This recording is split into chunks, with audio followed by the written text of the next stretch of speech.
Fellow teachers, homeschool moms, and or homeschool dads. I'm LaWanda Shields with 2 Cute Classrooms. Today I want to talk about some things that you should not agree to do as an educator. You know, sometimes we get suckered into things and they're really not the things that we should be doing because, hey, they're not actually in your contract.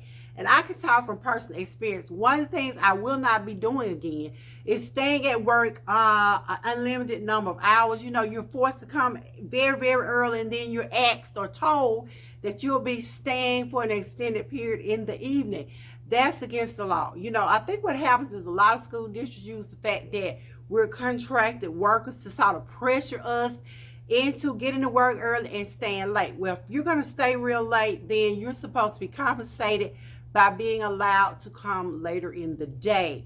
It is illegal to have you held hostage at work because reality is you have a life, you have a family, and if you're like me, when you signed that contract, you were signing to come to work and do what you're supposed to do at work. You were not signing over your life. So let's not do that.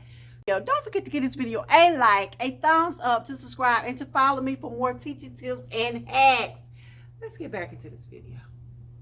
Another thing that you don't have to do that you can actually do a lot, and that's take on all these extra responsibilities, all these after-hour clubs and groups and all these things that have absolutely nothing to do with you unless you want to do them. I would not. You know, I think we get asked, and so you feel guilty by saying no, but you're already stretched to the limit. And if you've watched my other videos, if you listen to anything else I say, I talk about working within contracted hours. So if you want to do dance team or you want to do cheer, or if they're compensating you for doing it, great. But like I said, if you want to do it, fine.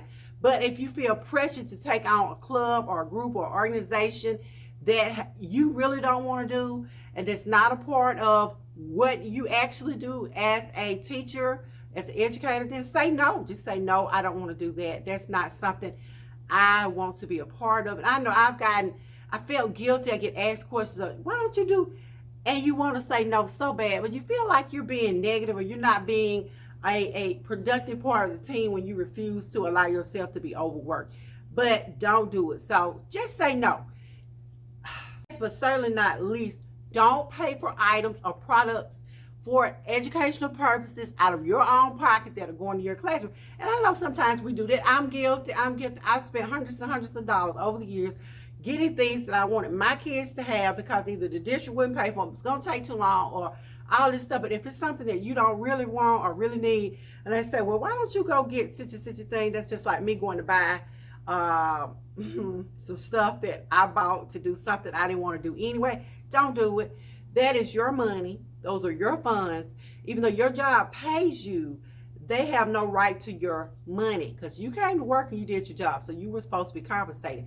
But you are not obligated to take your funds, your personal funds, and buy things for the school. And you run into a problem when you do this. And it's been my observation that a lot of times I would bring things in or purchase things for my room that belong to me because they were purchased with my personal money and not any EF cards or educational funds. And then I have a problem taking them home with me or something because the school felt like they belong to them, but they're not, they're mine. So to keep down confusion, to keep things simple, just don't spend your own personal money on items for educational purposes unless you're just dying to do that and you just want to be a sucker for education. And I've been there. Like I said, I've done it too, but think about it before you do it.